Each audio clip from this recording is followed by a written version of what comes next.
தனுசு ராசிக்காரவங்களுடைய அந்த பிரிவோட வலி குறையறதுக்கு நாள் ஆகும் அப்படின்னு சொன்னீங்க. சுய ஜாதகத்தை பொறுத்து நம்ம வழிபாடு செய்கிறோம், அதுலேருந்து வெளியில் வரோம். சரி, இந்த ஜேர்னியில் இந்த பிரிவோட வலி அப்படிங்கிறது இவங்க வெளியில் காட்டுவாங்களா? இவங்களோட நடவடிக்கையில் அதெல்லாம் தெரியுமா சார்? தனுசு ராசிக்காரர்களுக்கு ஆதிக்க கிரகம் குரு பகவான்னு நம்ம சொல்கிறோம். மேக்சிமம் பேர் தனுசு ராசிக்காரர்கள் தன்னுடைய பிரிவை, தன்னுடைய சோகத்தை வெளியில் காட்டுவது கிடையாது. லக்னத்தை பொறுத்து சில அம்சங்கள் வேணால் மாறலாம். அழுக வராது மாதிரியே இருப்பாங்க, ஆனால் அழுவாங்க. மனசை மியூட்டில் போட்டு அழுகிற ராசி தனுசு ராசி.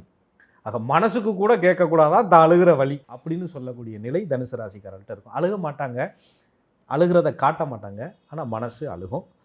அந்த பிரிவை நினைத்து மனம் என்பது துக்கப்படும். அப்படி அந்த மனசு மியூட்டில் போட்டிருக்கும்போது ஏகப்பட்ட கேள்வி கேட்கும். மனசாட்சி என்பது இவர்களை உறுத்தும். ஏன் இப்படி ஆச்சு? நல்லது பண்ணுமே, நல்லது தானே நடந்திருக்கு, நல்லது தானே செய்தோம், எங்கோ இருந்த ஒன்று இன்னைக்கு எங்கேயோ இருக்கேன்.